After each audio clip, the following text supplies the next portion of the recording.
నాకు తెలిసి భారతదేశ చరిత్రలో ఇంత అద్భుతమైన నిర్ణయం ఏ స్పీకర్ గారు తీసుకోలేదు. కాబట్టి వారికి మేము సన్మానం చేసి చప్పట్లతో మంచి దుప్పట్లు కప్పి చప్పట్లతో సన్మానం చేసి బాగా అభినందనలు తెలియజేద్దాం అనుకుంటున్నాం. మా పార్టీ బీఫామ్ మీద ఎమ్మెల్యే గెలిచిండు, కాంగ్రెస్ బీఫామ్ మీద ఎంపీ కొట్లాయిండు. ఇంకేముందన్న విచారణ చేయనికే? రెండు కూడా ఎలక్షన్ కమిషన్ వెబ్సైట్లు ఉన్నాయి. ఏ బీఫామ్ మీద ఎమ్మెల్యేకి పోటీ చేసిండో ఉంది, ఏ బీఫామ్ మీద ఎంపీకి పోటీ చేసిండో ఉంది. ఇక అది కూడా స్పీకర్ గారు రిజెక్ట్ చేసిందంటే అందుకే ఆయనకు తప్పకుండా సన్మానానికి ఆయన అర్హుడు. అయినా మీకు తెలుసు కదా, వికారాబాద్లో మున్సిపల్ కౌన్సిల్లో మా కౌన్సిలర్ ఒక ఆయన ఏకగ్రీవంగా గెలిచిండండి. కనీసం ఆ రిటర్నింగ్ ఆఫీసర్ ఆ కార్యాలయం బయటికి దాటి కూడా రాలే. ఇదే స్పీకర్ గారు ఎత్తుకొని పోయి కాంగ్రెస్ కండువా కప్పిండు. ఇది బీఆర్ఎస్ కౌన్సిలర్కు. ఇక ఆయన నుంచి ఏం న్యాయం ఆశించాలి మేము? ఇట్లుంది పరిస్థితి ఈ దేశంలో. ప్రజలు అన్నీ చూస్తున్నారు. ఓపెన్గా బహిరంగంగా మా బీఫామ్ అంటే నిజంగా దిస్ ఇస్ బహిరంగ దాడి. ఇది ప్రజాస్వామ్యం మీద, రాజ్యాంగం మీద ఇది రాహుల్ గాంధీ చేస్తున్న దాడి.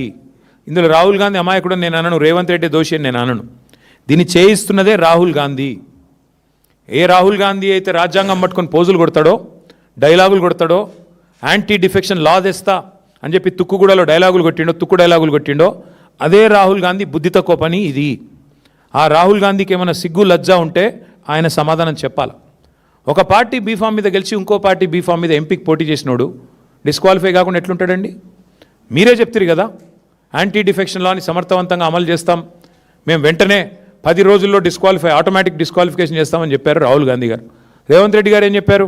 పార్టీ మారిన వాళ్ళని రాళ్లతో కొట్టి చంపమన్నాడు. ఇప్పుడు ఎవరిని కొట్టాలా రాళ్లతో? రాహుల్ గాంధీని కొట్టాలనా, రేవంత్ రెడ్డిని కొట్టాలనా?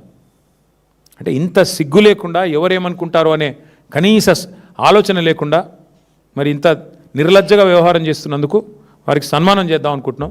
వారు ఒప్పుకుంటే నిజాం కాలేజీలో మంచి మైదానం ఉందాడ, వస్తే మంచి సన్మానం చేస్తాం అందరం వచ్చి.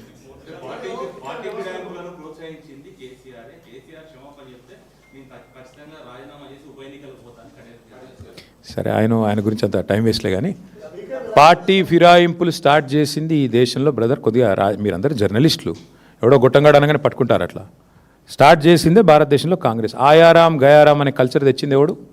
కాంగ్రెస్ కాదా? అసలు 2004లో టీఆర్ఎస్కి 26 ఎమ్మెల్యేలు ఉండే. మా 10 మంది ఎమ్మెల్యేలు ఎత్తుకుపోయింది ఎవడు? ఇదే థర్డ్ క్లాస్ కాంగ్రెస్ కాదా? ఎవడు స్టార్ట్ చేసిండు? ఏం మాట్లాడుతుండే ఆయన? కళ్ళు ఉన్నాయా? పోయినాయా పెద్ద మనిషికి? ఇట్లా మాట్లాడొచ్చా? ఏం తక్కువ చేసింది కడియం శ్రీగారికి టీఆర్ఎస్ పార్టీ? 2013లో దేహి అంటూ వస్తే ఎంపీ చేసింది కదా కేసీఆర్ గారు. తర్వాత నిన్ను డిప్యూటీ సీఎం చేసిండు, ఆ తర్వాత ఎమ్మెల్సీ చేసిండు, తర్వాత ఎమ్మెల్యే చేసిండు, నీ బిడ్డకి ఎంపీ టికెట్ ఇచ్చిండు. ఎందుకు ఈ వయసులో గలీజ్ మాటలు మాట్లాడు? బండ కట్టుకొని బాయలేదు చచ్చిపోక అనవసరం ఎందుకు? ఎందుకు ఆ మాటలు నాకు అర్థంగా సిగ్గు లేకుండా ఎందుకు బతుకు? అది ఏ పార్టీ? నువ్వు చెప్పు, నాకు తెలియక అడుగుతా. నువ్వు ఆడనా మొగనా ఏంటి నువ్వు? అదే అంటున్నా, ఎందుకు థర్డ్ క్లాస్ మాటలు, ఎందుకు థర్డ్ క్లాస్ పనులు? అక్కడ పోయి కాంగ్రెస్ పార్టీ ఆఫీసులో కూర్చొని మొన్న అందుకే లక్ష్మీదేవమ్మ అనే పెద్ద మనిషి కరెక్ట్గా చెప్పింది. రాజేంద్రనగర్లో పోయిన మధు పార్క్ రిడ్జ్ అపార్ట్మెంట్స్కు పెద్ద మనిషి ఎంత బాగా చెప్పిందంటే, ఆమెకు 87 ఏళ్ళు. బిడ్డ, ఈ ఎమ్మెల్యే ఇక్కడ ఉన్నోడు కళ్యాణం టీఆర్ఎస్తో చేసుకున్నాడు, కాపురం కాంగ్రెస్తో చేస్తున్నాడు అని చెప్పింది. ఎంతకంటే ఏం చెప్పాలి? మీ బతుకు గది. ప్రజల దృష్టిలో మీది ఒక హీనమైన బతుకు. మీరు అట్లే బతుకుతాము, ఇక్కడ గెలిచి అక్కడ సంసారం చేస్తామంటే మీ కర్మ, మేమేం చేస్తాం? స్పీకర్ గారిది ఏముందండి పాపం? ఆయన నాడిస్తున్నది రాహుల్ గాంధీ. ఏం చేస్తాడు స్పీకర్ గారు? మా ప్రసాద్ అన్న మంచోడే, కానీ ఏం చేస్తాడు ఆయన?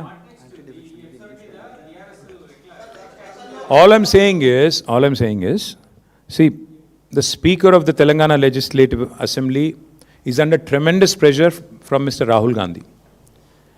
Rahul Gandhi is joke of a leader. On the one hand, he flaunts the Constitution of India. He continues to maintain that he is the savior, the vanguard of Constitution of India. And he also talks about defections and how automatic disqualification should be brought in. न्याय पत्रा करके दिखा के बात कर रहे थे यहीं पे तेलंगाना में. And he is such a big joker that today his own party and his own speaker, अरे यहाँ पे टीआरएस के एमएलए जीतते हैं, उसको आप उठा के ले जाके कांग्रेस का बी फॉर्म देके सिकंदराबाद से पार्लियामेंट लड़ाते हो. उस आदमी को डिस्क्वालीफाई करने में क्या तहकीकात, क्या जांच, इसमें क्या इन्वेस्टिगेशन है? एक अंधे को भी दिख रहा है ना कि एमएलए जीता टीआरएस से, वही एमएलए का इस्तीफा दिए बगैर जाके एमपी लड़ा वो कांग्रेस से. सोचने की क्या चीज़ है इसमें? इसलिए मैं बोलता हूँ Rahul Gandhi is the biggest joker, and such jokers should answer the people of Telangana कि अब क्या चला रहे हो, आप सरकार चला रहे हो, सर्कस चला रहे हो। एक तरफ बोलते हो न्याय पत्र, इतना अन्याय करते हो तेलंगाना के साथ, और कुछ भी बकवास। शुरू किसने किया ये कल्चर डिफेक्शन का? आया राम गया राम, यही राहुल गांधी की दादी इंदिरा गांधी ने स्टार्ट किया। आया राम गया राम वहाँ से आया, कहाँ से? हरियाणा से, आप ही के बदौलत है। उसके बाद में अगर आप देखेंगे तेलंगाना में भी, आंध्र प्रदेश में 2004 में हमारे 26 एमएलए जीत के आए थे, उनमें से 10 को उठा ले गया कांग्रेस, याद होगा आपको।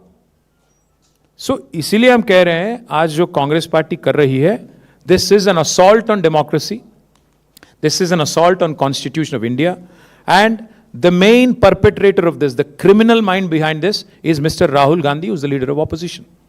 He is the main culprit, because without his consent, without his permission, I don't think the Speaker of Telangana Legislative Assembly has it in him to take such a heinous decision. That's all I would say on this. Thank you. ఎంత దరిద్రం అంటే speaker కార్యాలయం ఎట్లా పనిచేస్తుందంటే 10 మంది పిటిషన్లు reject చేశారు, కనీసం order ఇవ్వడానికి కూడా భయపడుతున్నారు. మేము ఆర్డర్ ఇస్తే మేము వెంటనే కోర్టుకు పోతాం, వాళ్ళకి తెలుసు. ఆర్డర్ కాపీ ఇస్తలేరయ్యా, ఏ చెప్పంటావు? అంటే మాకు కాజ్ ఆఫ్ యాక్షన్ ఉండాలి కదా, ఆర్డర్ కాపీ రావాలి కదా.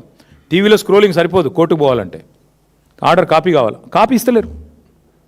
గంత భయపడుతుండ్రు వాళ్ళు. నిజంగానే రేవంత్ రెడ్డి గారి ప్రభుత్వం, కాంగ్రెస్ ప్రభుత్వం అద్భుతాలు చేసి ఉంటే వారు చెప్పినట్టు 2.5 ఏళ్లలో ఎలక్షన్లు ఎదుర్కోవడానికి ఎందుకు భయం? ఉప ఎన్నికలు రండి, 10 మంది రాజీనామా చేసి రండి, వద్దంటాము మేము. Yes sir.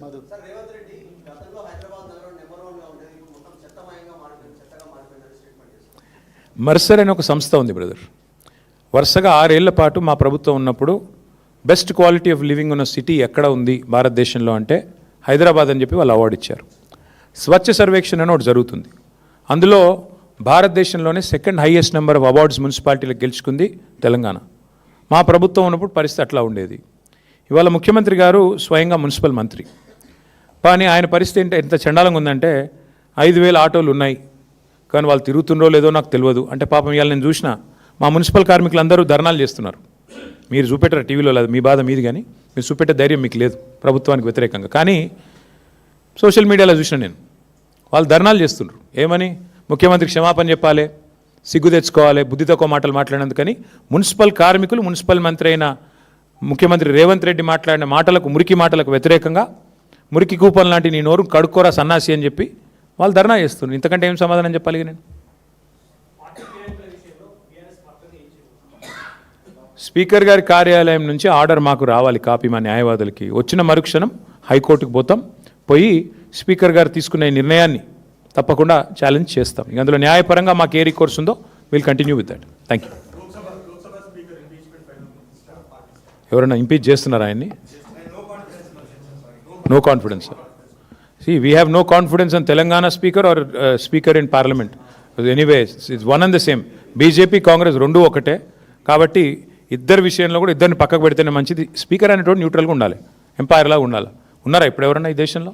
కాబట్టి డెఫినెట్గా మాకు లేరు లోక్సభలో, దురదృష్టం మాకు మెంబర్లు లేరు. ఉంటే మేము కూడా ఆయన ఎత్తవతల భార్యాలని మేము కూడా ఓటేస్తాం. వాళ్ళకు నేను ఏమనాలి, వాళ్ళని ఏం చెప్పాలి? ఇప్పుడు 12 ఏళ్ళు అయిపోయింది తెలంగాణ ఏర్పడి, మేము అభివృద్ధిలో దూసుకొని పోతున్నాం. మాకు వేరే వాళ్ళ గురించి తప్పుడు మాటలు మాట్లాడాల్సిన కర్మ మాకు లేదు. ఆంధ్ర బాగుండాలి, తెలంగాణ బాగుండాలని మేము కోరుకుంటాం. మా తమ్ముడు కృష్ణదేవరాయ గారు కూడా కొంత హైదరాబాద్లో ఉంటాడు, ఆయన కూడా ఇట్లాంటి పిచ్చి పిచ్చి మాటలు మాట్లాడవద్దని వారికి విజ్ఞప్తి.